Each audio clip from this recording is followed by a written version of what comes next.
All right. Welcome to an amazing Real Dads Club conversation. Brother Doug has just came into the meeting. What's up, Doug, Brother Doug? But again, this is an How you doing? amazing conversation that we have every Thursday, and often we have guest speakers come on, and we're truly honored to have a guest speaker today because with the passing of D'Angelo of pancreatic cancer, cancer is just rapid in our community. And the one thing we're doing here at the network, we have this colon cancer outreach program where we're reaching out to Black and Latino men to tell them, hey, you got to get screened. You talk about you want to, you'll die for your kids. Why not live for your kids and get this screening? And I have a special guest with us. I have Miss Young. She's going to share her personal story of losing her husband to colon cancer. And I think this year would be 5 years. 3 years? Okay, yeah, 3 years when they found out he got colon cancer. 5 years back. Mhm. 5 years, 5 years, yes, 5 years. And she's going to share her personal story. Miss Young, the floor is yours. Oh, thank you so much. So honored to be here. And I was just saying off camera, any place that I could be with a bunch of beautiful Black men is where I want to be. So I was just telling you guys, so my husband is a Jamaican Black man from Brooklyn, New York. And so I preface that by telling you where I'm from. I would normally say, and I can say now, that I'm from New York, because if he was here, he would say, no, you're not. You're from Albany. I knew you guys would get that. So Yes. anytime we're in a group of people and I try to say I'm from New York, he said, no, she's from Albany. She's not from New York. But anyway, I spent a couple summers in the Bronx. So I moved here from Brooklyn. So I mean, I consider myself a Floridian. I'm here in Fort Lauderdale, Florida. We moved here. I've been here for about 20 years.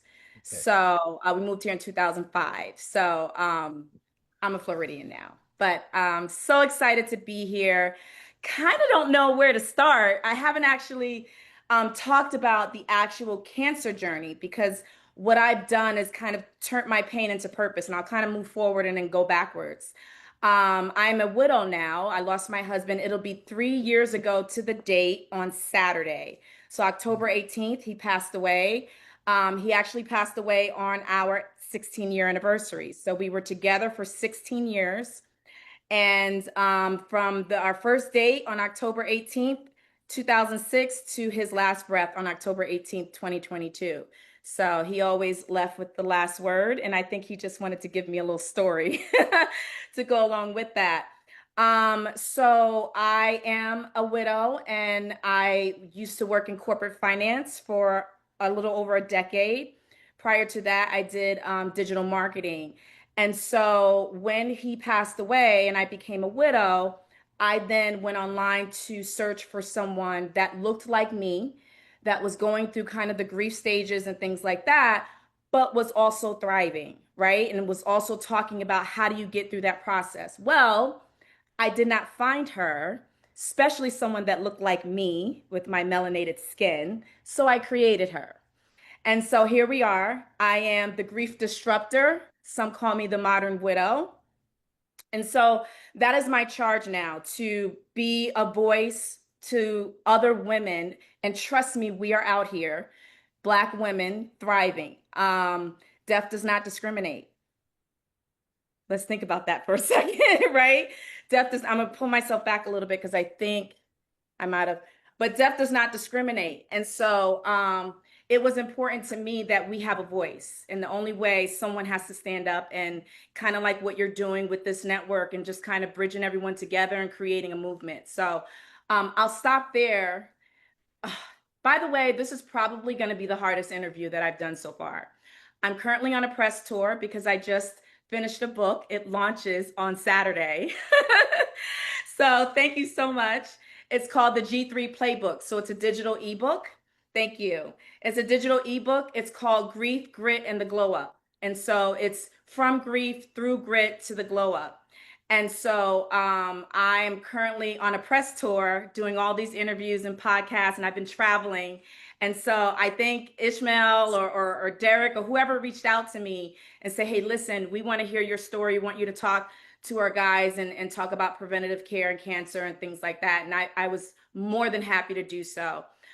In doing so, my other interviews were based around being a widow, which is why I preferenced that story first. This one is going to be about really my husband, and kind of what we went through. So just bear with me, hold my hand virtually as we walk through this. Especially with his anniversary coming up, which you see those flowers there. I get a replica of his wreath every year in our house, and then I fill our house. These pictures aren't always up. I don't have a shrine in my house of my late husband, but because this is the time, I like to just kind of bring his spirit really in here. And so we have candles and things like that. So to bring it back to the beginning, um, met my husband in 2006, and we got married in 2011, 5 years later, because he said I wasn't ready yet. Yep, hold on to that. Mhm. He said, you're not ready to be a wife yet. Yep, that's what he said to me. That's okay. That's okay. I dealt with it. I still married him anyway.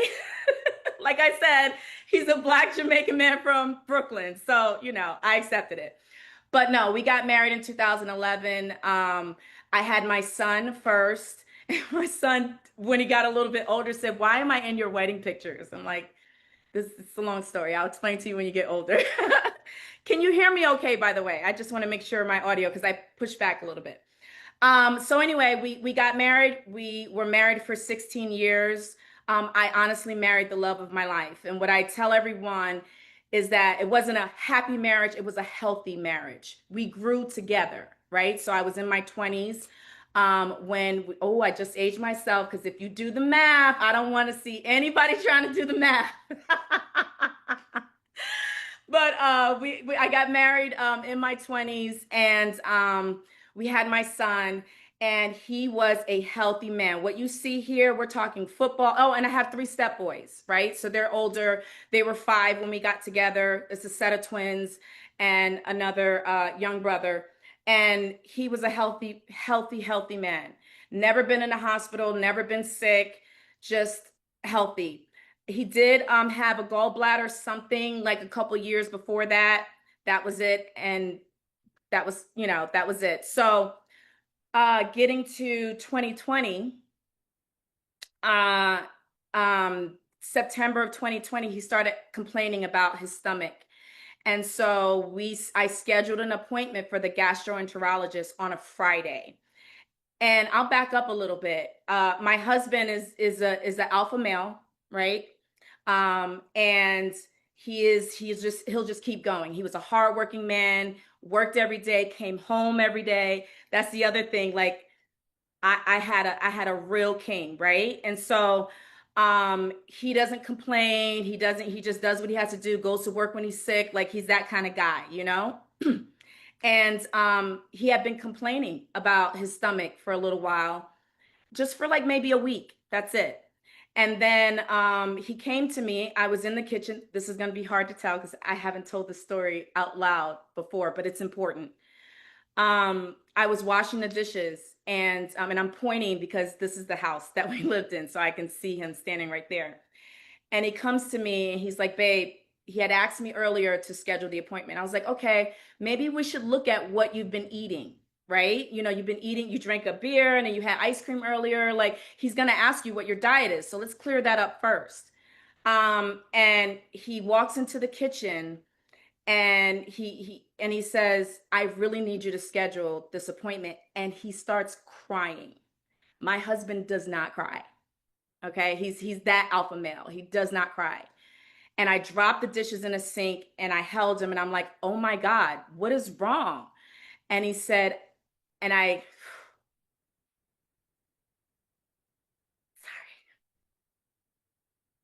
Take your time. Take your time. Take as Take much your time as you time. need. It's all right. It's okay. It's okay. Yeah. Yeah. and he said, I don't want to be a burden on you. Now, mind you, we didn't have any conversation about why he was sick or what, nothing. Like, picture me, the wife. He's fine. I'm just in the kitchen. I'm like, okay, babe, write down what you've been eating. No problem. I'll schedule the appointment like tomorrow, like whatever. And he comes into the kitchen and he says, no, I need you to schedule this appointment. And I was like, okay, babe. And he walks over to me and he starts crying. And I just had to grab him. I said, oh my God, what's wrong? And he's like, I just don't want to be a burden on you. And it was the most riveting moment that he knew what was wrong with him at that moment. So he was diagnosed 9/11/2020 during COVID. Chadwick Boseman had just passed away. So in his mind, he's like, I think I have this. I'm not in his body. So I had no idea. And he's just doing the normal stuff. I didn't know he was in that much pain, you know? And so I said, okay, babe, no problem. So I scheduled the appointment right away. We scheduled it for Friday. So let's say this was a Tuesday. No, this was a Wednesday. Sorry, this was a Wednesday. I scheduled it for Friday. We're sitting on the couch and we're watching TV, and he grips the side of the couch and he goes like this. And I'm looking at him and I'm like, babe, if it hurts that, does it hurt that bad? He's like, yeah. I was like, we're not waiting for the appointment. We're going to the hospital. And I stopped there to say, and whenever I have these conversations with women, and hopefully you guys can have grace with me, but I have these conversations with my women and say, it's going to take us. It's going to take us to grab your hand and say, babe, we got to go to the doctor. Babe, we got to get checked up. We got to, because he would have waited until Friday with that pain, because that's just what you do. I can't take time off. I can't leave no, it can wait. No. And so I took him to the emergency room, and it's COVID. So I can't go in with him. Right? So he goes in, and first of all, my husband is a jokester. So he goes in and the people are getting on his nerves, which obviously, and they take him in to do a CT scan on his belly, on his abdomen, because that's where he has the pain. And so then he calls me and I said, well, what did they say? And she said, well, the lady said that, are you feeling it on the right side? Right? And he said, yes. And she said, okay, that makes sense. And then when she's done with the exam, he says, okay, well, what does that mean? I'll let the doctors talk to you. So that's when he called me and he said, something's up, because she wouldn't, normally they'll give you a little idea, ulcer, whatever. He knew it was a big deal. And so he comes back into the room and the doctors have him FaceTime me, and they tell him, it's a tumor on your colon, and it almost perforated. If he would have waited, it's so big. So every time he ate, that's what was happening. And that's why he was feeling the pain. It would have erupted and it would have been a nightmare. So it was a good thing that he was there. So he had to go in for surgery right away. Then the oncologist came. And we're asking, okay, they say cancer, right? And we're like, okay. And they called me in. Now, it was COVID, so you couldn't come back in. But they said, you need to come in. Stage 4 colon cancer metastasized to his liver. That was the initial diagnosis. Yeah. So from there, it was surgery on Saturday. Then it was chemo. We go to get 2 different opinions, and they say, this is what we're looking at. It is terminal. We are either looking for a miracle or we're buying time. That was in the first 2 weeks. Now my son is remote learning because it's COVID, and I'm having to go home to share with him and then share with he called his 3 boys while we were there, but then be there with his 3 boys. And so that was that. Now we're on this journey, this cancer journey with chemo and all that. So I was a primary caregiver for 2 years. 3 weeks after he was diagnosed, his first wife, which we didn't really have a relationship. She stayed on her side, I stayed on my side. He handled that, let's just say, right? But when he got diagnosed, we became together. We immediately came together. We had dinner together and everything, right? Well, he was going to get a COVID test. She calls on the phone and says she's in the emergency room. She had the same exact cancer. Oh, Stage 4 colon cancer metastasized to her liver. oh, So I dropped everything, left from him, um, took him to the boys. I went immediately to the emergency room. So now, for a woman that we're just kind of, whatever, I'm now laid in the bed with her because she is beside herself. Obviously, my husband is as well at the time. Now they have 3 kids that both their parents are in. So my husband was a quiet man. He was a private man. Do not exploit me. Do not tell everybody my business, right? We were going to keep it in house. But when she got sick, I said, listen here, I can't do this by myself. So my son played baseball and we let the baseball teams know. Now they got the mill train and that people are showing up with supplies. And now I have 4 kids remote learning in my house because it's COVID. Remember, it's COVID. It's in the crux of COVID. So she's going to get chemo. She's going in for surgery. He's starting chemo. It's a whole thing. So anyway, she is fine. She's cancer free now.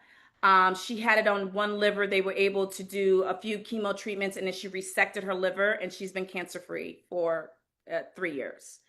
Um, yeah, so there's that. I don't know what, so he's had several surgeries. He had a hepatic artery pump put in where they could put chemo directly to his liver.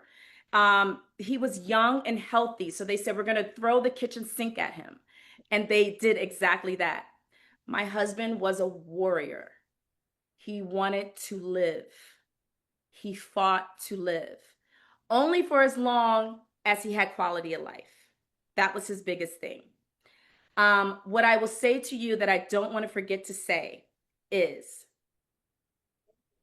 he had more fear about being sick and being a burden on us than he did about dying.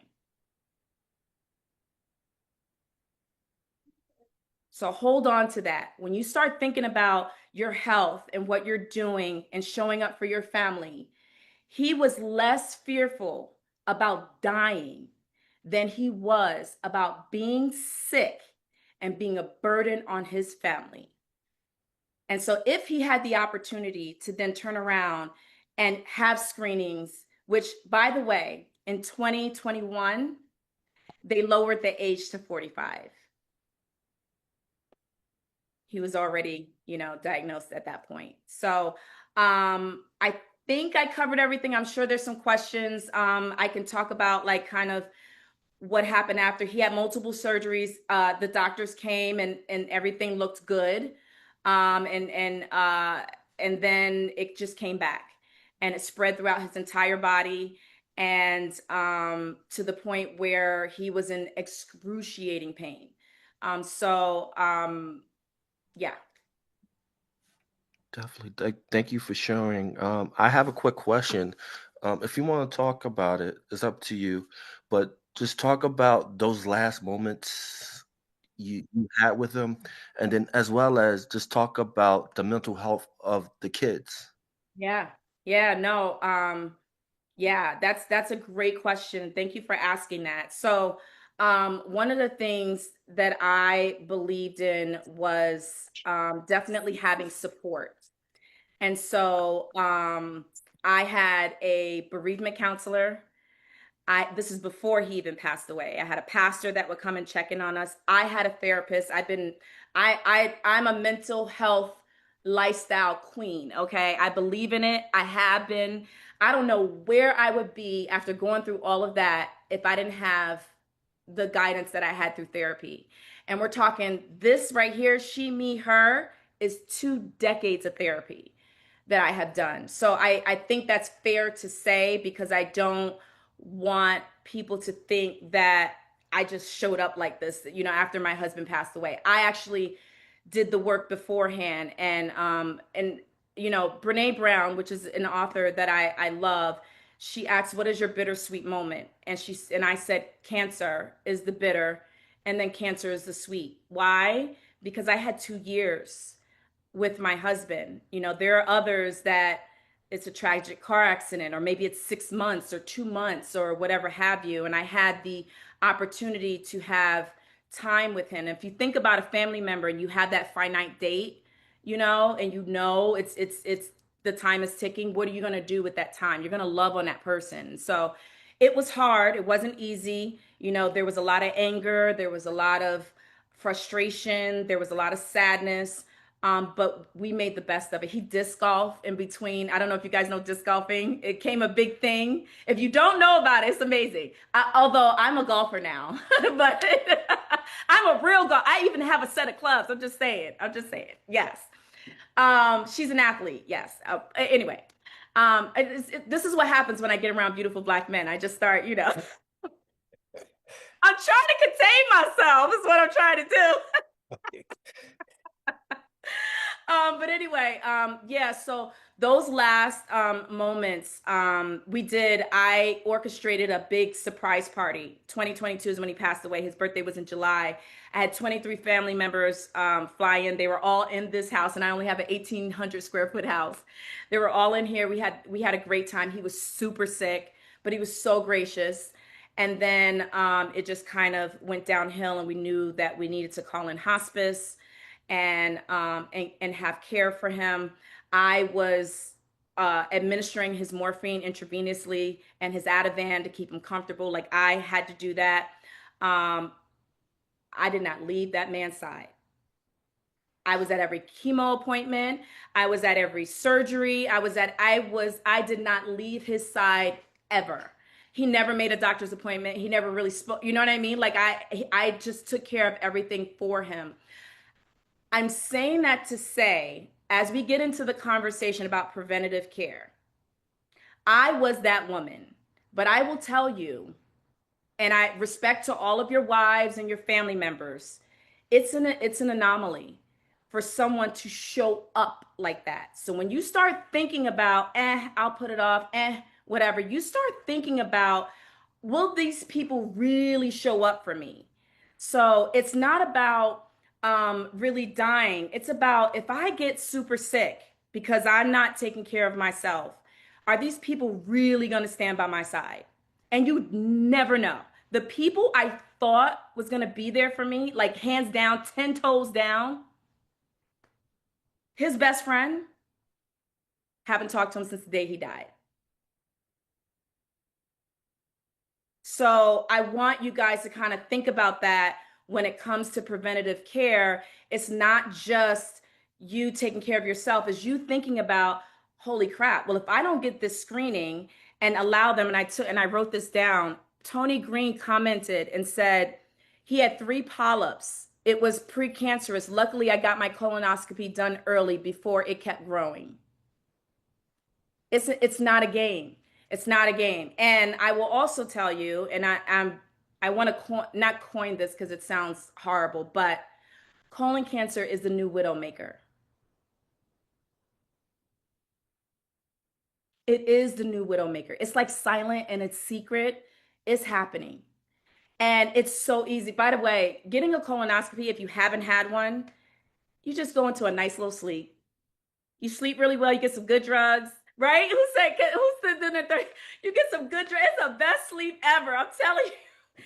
And by the way, it wasn't until I got a colonoscopy that I understood Michael Jackson and that propofol. What is it? That drug that he takes?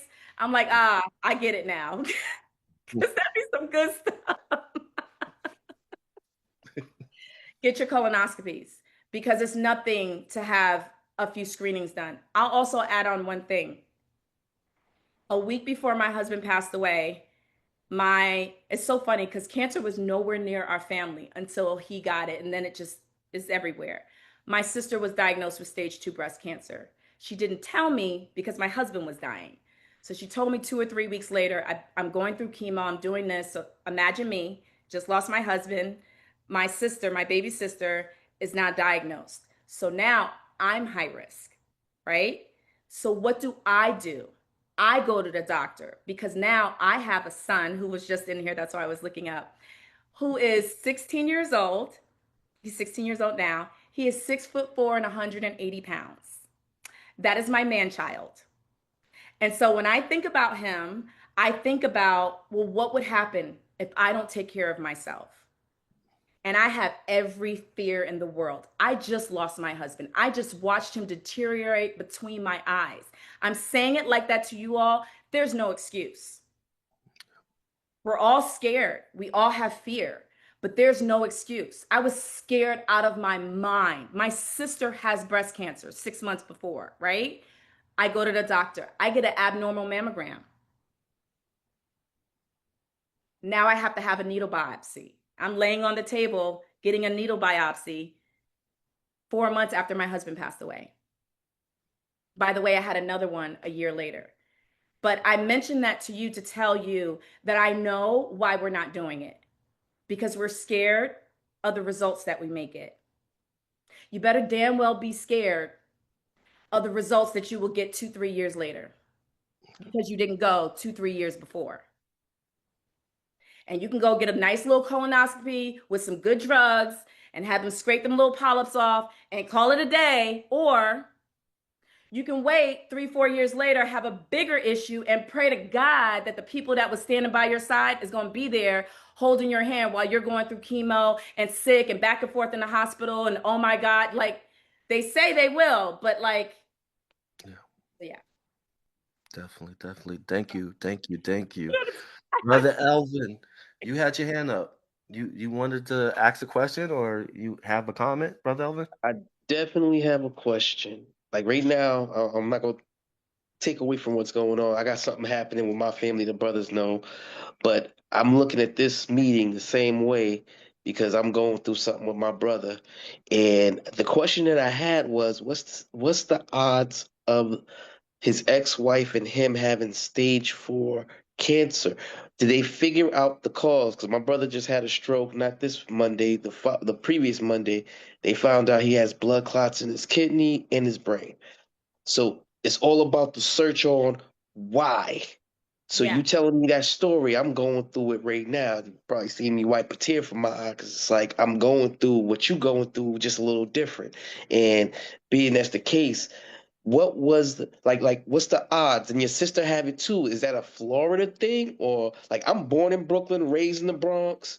I'm trying to figure out how. Like I got my code. You Oh, seen Florida, me. wait, hold on a second. Okay. But you see me when I said I threw my thumbs up. Yeah, I got my colon cancer test. You know, they stuck the camera up there. Best sleep ever. He was like 1, 2, and I was out. I woke up and I felt lighter, stronger. I go to the gym. Derek knows I be in that gym early in the morning. And I do all that. They said I was clear. It's a good thing that I checked. They told me another 10 years. No, I'm gonna go another 5 years just to make sure because that's one of the leading killers of black men. So I wanted to know how the diagnosis is the almost exact same of two people that's been together. Because I'm pretty sure the ex-wife was around for a while in order for her to be an ex-wife. He made you wait for 5 years. How many years did she wait? You know, like that's what came to my mind. Like you had to wait, and you sexy as a mofo. Excuse my language. I Right. apologize. But he made you wait. I would have wiped you up first night if that was me. But that's he made you wait. Then the ex-wife must be like supermodel status. And how did she wait? How long did she wait? I don't know what she looked like, Okay, so but I'm listen, just so wait. saying. Let me answer. I'm gonna answer all of that. First of all, so number one, she's a mature woman now. I am not the version of who I was back in my 20s, right? So I have, and this is what I always say, I had grief before my husband passed away, right? So I had a lot of childhood trauma, parent neglect. Like I was kind of messed all the way messed up. But he saw the core of me, right? Yeah. And the core of me is what he loved the most. His first wife. Don't be trying to get me in trouble on here. Okay, wait a minute now. Hold up. If you want to talk about it, don't talk about No, don't no, no, talk no. about I know. Trust me, I'm good. I'm good. No, no, no. So here's the thing. It was a very chaotic time for us, right? Within 3 weeks, they both had the same cancer. His was worse than hers, although hers was still stage 4. They both lived a far walk away. That's where they were married and where they lived together. And I believe they lived near a plant. Now, they are busy trying to fight a terminal disease. You understand? So to take the time to then say, okay, but why? No, I'm trying to live. Like, you know what I mean? I'm trying to. So, and he was fighting cancer. So we couldn't really I don't even think we really wrapped our brains ever around that part of it. Cause it's so wild. I don't even say it often. I do it here because I think it makes sense. But like, I don't even say it because it sounds so wild. By the way, I'll tell you a little quick funny story. It was the same hospital. So she went to the same emergency room and we and it was the same attending. And so we said that I was her sister. But then, because we both had the same last name, that kind of makes sense. But then there was something that wasn't adding up for the attending because I was saying that was my I don't know how she figured it out, but she was like, wait, came in the room, closed the door. Wait, what's really going on? And so we had to explain to her that she's the first wife. I'm the, whatever. Anyway, no, we haven't gone in and kind of done that research. Obviously, it needs to be done and it would be a good case.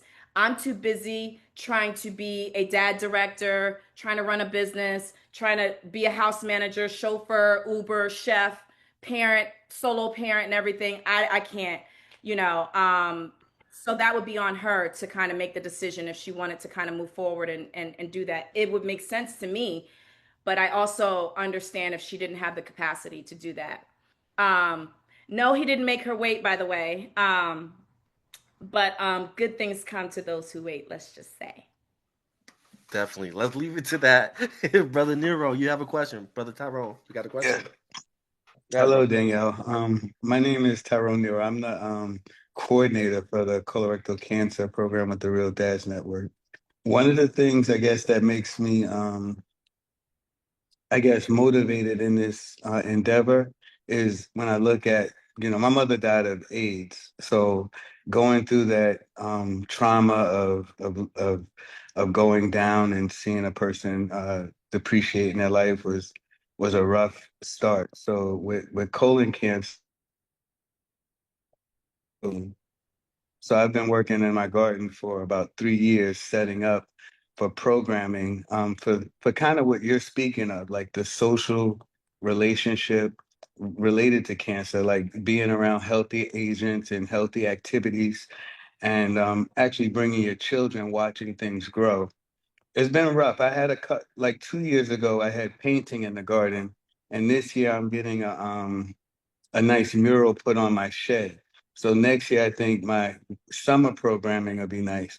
But in winter programming, how would you feel outreach is most effective with men and realizing that you do need someone to be there when you're going down physically and maybe, I don't know if your husband was dealing with emotional like losses in his process. I would love to hear get some input on things to tell men who don't have the support that you're giving. Yeah. Yeah, my husband was an interesting man. Boy, when you talk about someone dying with grace and dignity, I flew his dad down and they had a beer. He went outside for a walk, not a walk, in his wheelchair. He went outside, a week before he passed away. That was just who he was. He wanted to show up as a victor for us. So that was important to him. That's the gift that he gave me. Mentally, he was on fentanyl. He ended up being on fentanyl and morphine, every pain medication that you could possibly think of. So yeah, there were times that I always say like, um, he wasn't the same probably in the last year. He was a completely different person because of all the medications and everything that he had been through. It just kind of stripped him down. So you definitely need that support. I'm glad that you're doing those things to kind of make sure that those that don't have the support can have some light, and that's important too. Um, He was also the kind of guy, so this is something that he said, and I don't know if it's going to come out of my mouth right, but he said, I said, well, aren't you going to miss the good memories and all the good things happening in the world? He said, I'm happening to your family. He said, yeah, I'm going to miss that. And I'm also going to miss the pain and the heartache and the devastation. That was my husband. He was a, if you guys know the fable about the guy with the horse. Maybe it is, maybe it isn't. I don't know if you guys heard that fable where it's like your son, he broke his leg so he doesn't have to go into the army, and he's like, that's a good thing, and he's like, maybe it is, maybe it isn't. And then it was like it would go on. It's a Chinese fable, I think. But anyway, that was his mindset. He was like, this is life, and that's kind of how he felt about it. So yeah, from a mental health perspective, I think that anything that you could do to bring anyone outside for sunshine, doing things like that and offering support and community. That is the other thing I searched for and didn't find a lot of for him. So I just became that for him. And, I need to tell you guys this, being his wife, I gave up myself to him for 2 years. So I want you to think about that too. You love your family, you love your children, you love your wives. I gave of myself. When I go back and I look at pictures and I look at videos, I'm not there. I went into straight business mode consistently. And I think that has a lot to do with my glow up phase now that I'm here. I'm like, listen, I didn't see the breath come out of the, no, I'm living this. And when D'Angelo, I said, ask me again if I'm going to live this MF in life. I'm not going to curse on you. You know what I mean? That's why I'm living this life, because you just never know what's coming around the corner. And when you see the life and the breath leave somebody's body, then you make that decision. I'm going to have my preventative care. I'm going to do my screen. I'm going to do as much as I can. I can't do it all, but I'm going to live this life. Definitely. Thank you. Thank you. Uncle Mike, did you have a question? Because you had your hand up real fast and then you took it away. Did you Yeah, want to? I just want to thank Miss Young so much. And your energy, your joy is just radiant. And thank you so much for sharing your story. So being so vulnerable and open, it's priceless. Thank you. Um, but I do have a question. So you speak mainly to women, apparently. Is that correct? Say that again. It kind You of, speak to the ladies, the women audience mainly, right? What is the message and what are you learning from your experience speaking to women? I've been married for quite a few years. I have a daughter, I have a granddaughter, and I'm just curious what you're hearing from them and what you're sharing mainly with the women. yeah. So, I, like, as I said earlier, I coined myself as the grief disruptor. So really my main gig is to create a movement and to change the narrative around grief. Right? And so when we think about grief and or widowhood, we think doom and despair, we think black veil, heartbroken, heart-stricken. Yeah, there is some of that, but I'm also outside. I'm also living this life, right? I'm doing all those things. And so when you're not showing that, then one would think that that's not happening on the outside. That's not happening, that I just need to be sad and doom and despair. So what I'm speaking to other women and I'm talking to them about taking life and redefining what their life looks like after loss. And so I'm having that conversation that they have the choice now. They can sit in it and sit in sorrow of what happened to them, or they can press forward and move forward and find out what's next. So, by the way, the name of my company is MHDS Media, which is My Husband Died So. My husband died, so now what? I got divorced, so now what? I got diagnosed with cancer, so now what? Because you have to look forward to that next. And there's a journey and there's things and practices in place that you have to do to get there. But that's the conversation I'm having with women. And oh my God, the outpouring, especially from widows, especially Black widows. Thank you for telling your story. Thank you for being outside. Thank you for showing the duality that I could be in deep despair. Because, baby, you see me here today. I don't look like this every day. There's a different version of me all the time. And just the other day, I cried until my eyes swelled. And I just really was feeling him because this is around the time of the year that he passed away. It's also the time of the year that we usually celebrate our anniversary, right? The chill comes in the air and I could smell it. Like we would go to the park and we would just, when we were dating. And so yeah, I that's my message. And the women that look to me, they say to me, thank you for saying that we can be out here. And I get a lot of flack, right? His family outcasted me. I dated someone a year after. I actually had a boyfriend, y'all. I had a boyfriend. He didn't last very long, but that's okay. But I did have a boyfriend. I mean, if you can imagine, I hadn't dated in 20 years. You know what I'm saying? So, like, I don't know what's going on. But by the way, I'm a happily 47-year-old woman. I will be 48 in December. My birthday's coming up.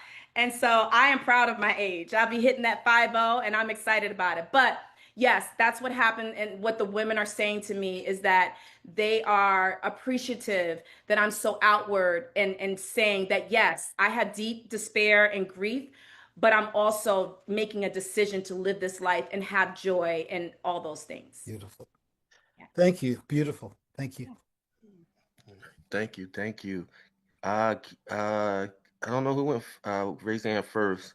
I'm just gonna pick Kiara. You're next. Go ahead. Good evening, brothers, and good evening, Miss Young. Thank you for sharing with us your story. I just wanted to say, and if I heard you correctly, when you was told of the diagnosis and being stage 4, they told you 2 weeks, like, or it was later on they told you it was 2 weeks that because it was stage 4 and it was terminal when he had 2 weeks. No, they didn't give us a time. Oh, They, okay, but you they it said was 2 years. it was terminal, and either it was going to be a miraculous thing once he goes through the chemo, Okay, or we're just buying time. But they never gave. okay. And once the diagnosis was given, it was 2 years since then when he passed. Yeah. Okay, okay, because I was gonna say that as you know, God was able to allow you to give you that 2 years, which is a blessing. And it's good that you, with your organization, you, his name is still living on within you and your organization, doing that work and putting that message out there. And also, just to piggyback off of your statement with the boyfriend, sorry to hear that his family outcasted you, because that's sad and a shame with all that you did and with your bonus kids and et cetera, et cetera. But with the ex-boyfriend that you have for that year, you should have did what your husband did and tell him he wasn't ready. Let him wait 5 years and see what happens. So that's what you got to do with the future one.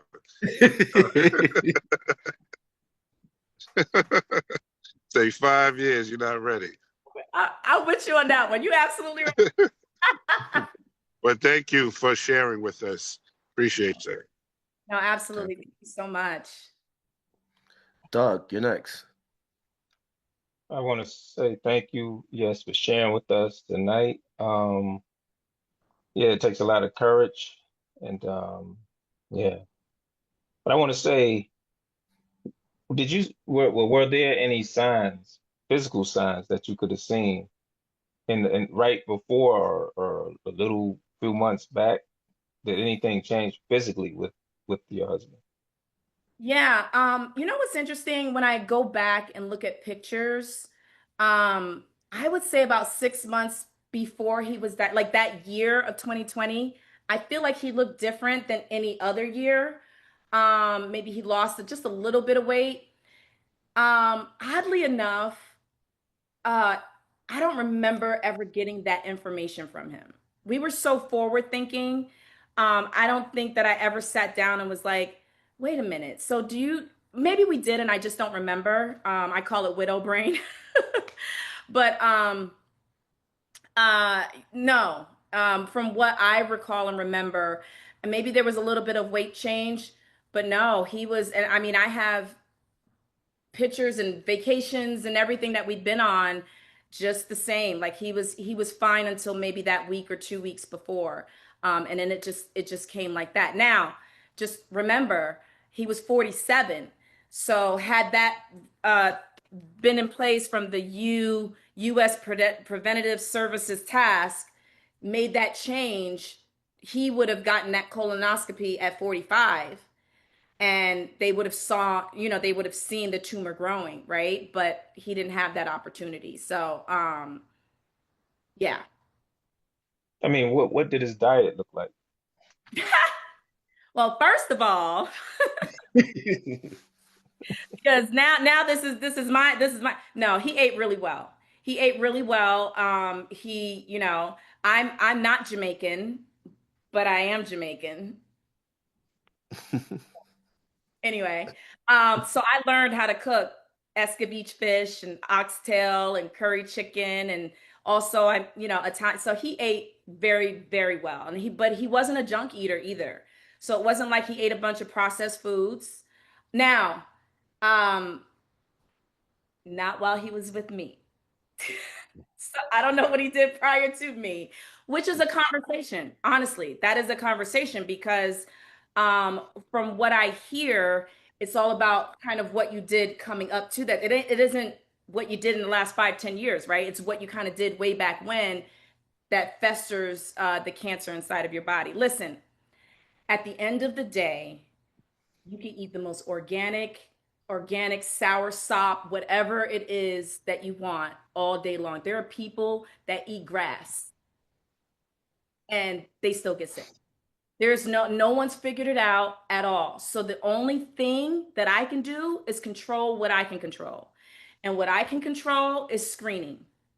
I'll get my screenings, make sure everything's good. You find something, take care of it. Let's move forward and move on. And try obviously to eat the best way that you can. What I wrote down something, I said, we protect our cars better than we protect our bodies. We're too busy out here trying to run and hustle till we grind. And, oh God, please, no one on this call tell me I'll rest when I die. Because why? Why do we feel that we're not deserving and worthy to have rest and to enjoy our family and to be on vacation and to have a good time? I don't want to work for the rest of my life. I want to spend time with my family. I want to be of service, but I want to spend time with my family. How do you do that? You take care of yourself. So the same way you waxing that car and waxing them rims and taking care of them Jordans or whatever, or that watch, it's the same way you need to be taking your behind to the doctor and telling them do a full scan. And by the way, if you need to go overseas to do a full body scan, that's a thing now too. Because some of us may be younger, although I don't know on here. No, just kidding. But I was talking to my girlfriend. Her husband is 41, and she's battling with wanting to get a colonoscopy, and they won't do it because he's not old enough. So do what you can, go overseas if you can. But if you love your family and you love your wife, I can tell you right now that if he could have died the day he was diagnosed, he would have preferred that. I said it out loud. It was in my head. I didn't know it was going to come out my mouth. But I'm telling you that of all that he went through and everything that we had to do together as a family, he would have preferred that because of the burden that it put on us. So take care of your bodies. Yeah, and I want to commend you. I think it's great that you honor him as a king. Oh, yeah. Well, I mean, I wish you could have seen him. My son, 6'4", like he's a man child, like not, it doesn't matter how tall he is, but I'm just saying, I'm just kind of giving a visual. Because for me, it's scary as hell. Because just now he walked in, it's like a grown ass man in my kitchen. You know what I mean? But that's important. Take your time. It's okay. Take your time. Yeah, take your time. So, like, this is my favorite picture. Wow. It's on my birthday. Wow. And let me tell you something. I was defined as being a wife. I was defined as being a career woman, having a 2-parent Black family household. I was so proud of that. I didn't come from that. He didn't come from that. We built that together. We worked our ass off. We fought like cats and dogs and still came back. It was like, you ain't going nowhere. I'm not going anywhere. And I feel like the 5 years was robbed I feel like I was robbed because in the last 5 years, we had finally come to the point where it was like, well, I ain't going nowhere, you're not going nowhere. So we didn't fight as much, if that makes sense. Like, we had our little squabbles, but it wasn't as kind of we put egos aside and we just really loved on each other. And I didn't get to spend, our older years together after we worked so hard. And for me, trying to find, no, we're not gonna have that conversation. Anyway, Yep. Let's move on. Uncle Derek, you got a question or a comment? We'll check him out first for you. I will send the resumes your way. You got a lot of big brothers. You got a lot of big Uncle brothers. Mike will check him out. You got big brothers. You got a lot of big brothers now. Use us, use us. Boy, Miss Young, just thank you for just sharing your story, and it's a very powerful story, and it's something that resonates. And I think you had said a few things, and I'm just going to comment on a couple of things that you had said. Have grace with me, and I think you were saying that in terms of speaking from a women perspective and coming to this men's group. So I just want you to know that in terms of, we do know the important role that women play in our lives. And I've been married for 33 years. My wife is going to scream about something in a minute. But I wouldn't be where I am in terms of just because of, my wife always taking that lead, making sure things are done. So one of the things that we do know is that in terms of us as men, as strong as sometimes we appear to be, sometimes, we're not that strong, and we need that voice of that woman saying, you need to eat this. I eat a certain way because my wife makes the food. I do certain things because of my wife, so we understand the important role. So we're just thankful that you're able to share that. And in this space, this is a safe space. And we appreciate all that you're bringing to this space, because you are an amazing person as well, because you've gone through your own journey of dealing with your own challenges.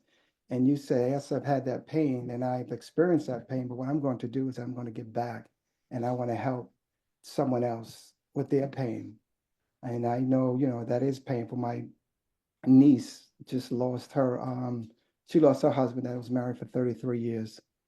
And we just had a birthday party for my daughter this past week. And so she texted me, he had died. And that was my nephew. That was my closest friend in the world. So he had died 2 years ago. So she texted me like, I'm not going to be able to go to Jordan's birthday party, but she had texted also that I still miss Wayne, her husband. So it's like, it's stuff you don't miss and stuff you don't lose, but you cherish them. And the work that you're doing is that you're taking that pain and you're saying, I'm going to take that pain and I'm going to really help someone out. So the work that you're doing is amazing. And even when you're speaking to the people here, things are going to resonate, and people are going to take that message, they're going to pass it on. And the fact that you're speaking from a woman's point of view, and you're saying as a woman, this is what men you need to do. And sometimes we tend to listen a lot more when we hear from a woman, than sometimes when we're hearing it from each other. So continue to do what you're doing, and know that in terms of this group, Real Dads Network, whatever you need from us in terms of any support or anything, you just need to know that we're here for you as well. Well, I will tell you that what's coming up next year, I do have an ask for all of you that are here and to stay in touch with me, because I do want to start a nonprofit organization. And I'm working with my attorney now to close everything up. But it's called Sons of Widows. Mm. And it's for Black fathers and dads like you, because what happened and what we didn't talk a lot about, because obviously that's a really hard conversation. It's one thing for me, but it's another thing for me to have this child lose his dad that can never be replaced. So having to sit down and have that conversation with him and tell him, Daddy has cancer, and him not at 14, at 12 years old, not knowing, whatever age, I can't do the math, but at that young age, not understanding what that is. And then him seeing him have multiple surgeries and come home and go back. It's a lot. No child should ever have to have that type of agony and devastation. And so with that being said, now he's a remarkable kid. And I have to say, and I give credit to myself and my husband. You know, we birthed him, and we were very intentional in our parenting. And so we were with the bereavement counselor after he passed away. This wasn't maybe a year or two ago. And she said, I think she asked him, "What are you happy or sad about?" And he said, "Well, I'm sad that I miss my dad." His dad was his baseball coach. He's a varsity baseball player. He's been in varsity since his freshman year of high school. He's a junior now. Um, and he was his baseball coach. And so he said, "What do you say?" "I miss my dad. I miss, my coach." By the way, my husband died in our bedroom. Hospice was here. He held his hand. He said goodbye to him. He told him, "You can go now. We're going to be okay. Thank you for being my coach and my dad," right? So fast forward, we're in the bereavement counselor's office, and he said that he's sad because he misses dad. And she said, "Well, what are you happy about?" He said, "I'm happy that I had that time with him." Now he's 14 years old. And for him to have the insight that most adults can't hold on to and understand that he had 14 years. And there's some of us that had 0 years with their fathers, because I'm a fatherless daughter. So I say that to say it's more about him not having a dad. And so that's why that nonprofit organization, once I get it together, is going to be really important to have Black fathers like you, to somehow come together and just give that male energy, because I'm not that woman that says I'm the mom and the dad. Absolutely not. There's no male energy inside of me that can give what my father or what his father did. So it's important for me to create that. And I did that. I was a dad director, and I had my my friends' husbands rally around him. So they come and they take him out. This summer he did roofing job with my friend's husband, because that was so anyway. As Derek, there it is. So No, when you I got it. You use us. Listen, use us. That's what we're here for. Use us. You have our emails. You can contact us. We'll stay contact. Uh, we got a lot of brothers jumping in, at the last minute. But before, does anyone in the chat has a question or a comment they want to say? Want to ask Miss Young before we end this powerful conversation? Just please share Ms. Young's information, her book, and all that information with us, so that we can definitely Ms. Young, that's a beautiful smile behind you. That's him smiling with your son picture. Oh, this one? On the other side, on the other side. Okay. Oh That, my God, yes, that's him. That's him and my son Blake. wow, beautiful. Yeah. Wow, what a smile. Oh, Oh, So can you see my wedding picture? Hold on, let me get my wedding picture so you can see it. see. Ooh. 5 years later.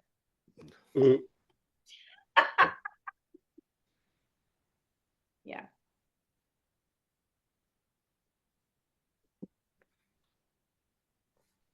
but I truly want to thank you spending your time sharing your story, being vulnerable with us.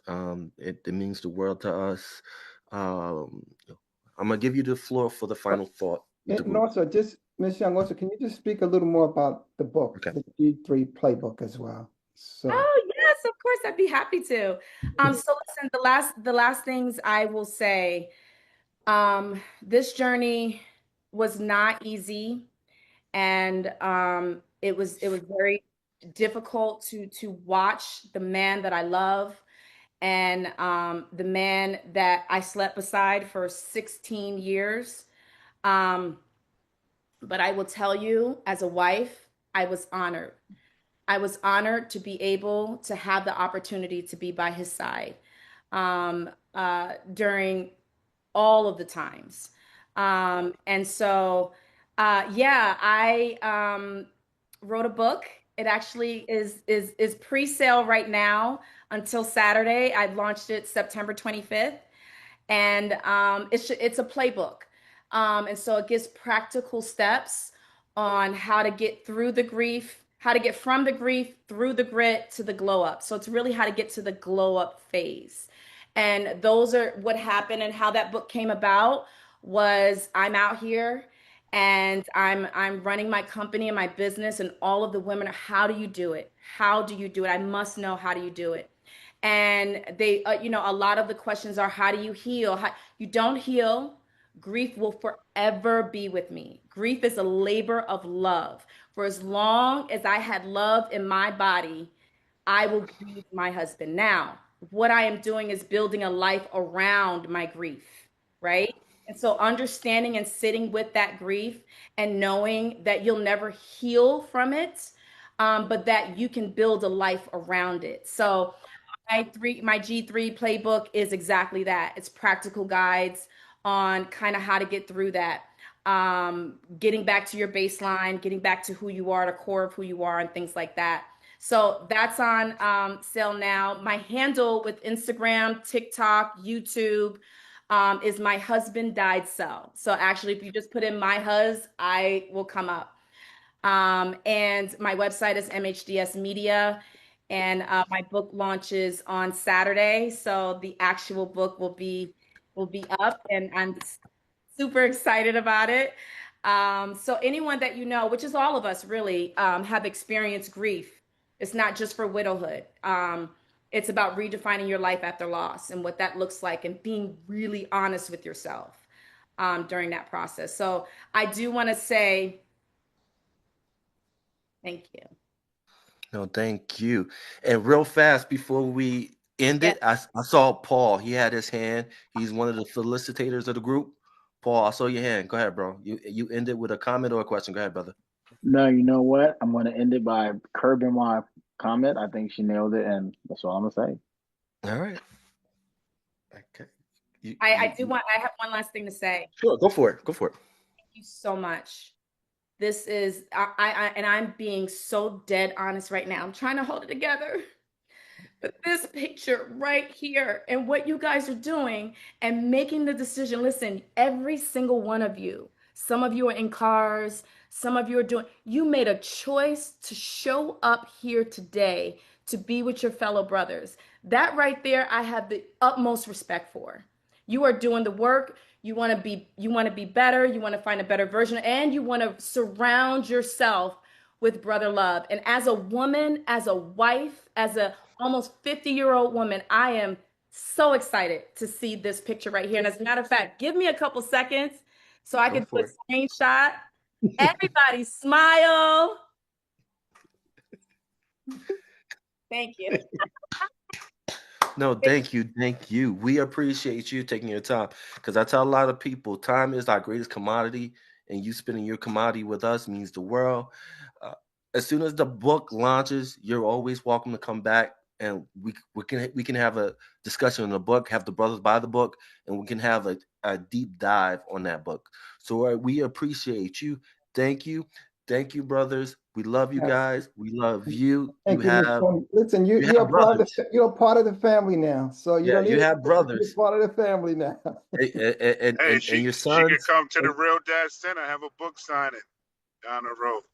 It's a digital ebook. It's a digital ebook. Oh, Yes, okay. we can have a virtual book signing. We can have a virtual book signing. Yes. Absolutely. Yes. We can do That that. sounds like a So you're part plan. of the family now. So anything, we're here. We say this sincerely, and we don't. The thing about us is that anything we say is because it's the actions behind it. And our actions will always speak louder than anything we ever say. Yeah, so true. So true. I appreciate that. Listen, at the end of the day, it is not me, it is of God. God is all, his spirit is all up and through everything that I do, everything that I am, everything that I've went through, and everything that I'm going to be moving forward. So I thank you guys for allowing me this opportunity, really and truly. A quick question, is it Audible? No, not yet. Not yet. But there's an actual book coming, and it's been in the works for a while. The Woman That Grief Built. is one of the titles that we're playing with. But no, it is not there yet, but I will let you know when it does. That's a good idea. Thank you. Thank you.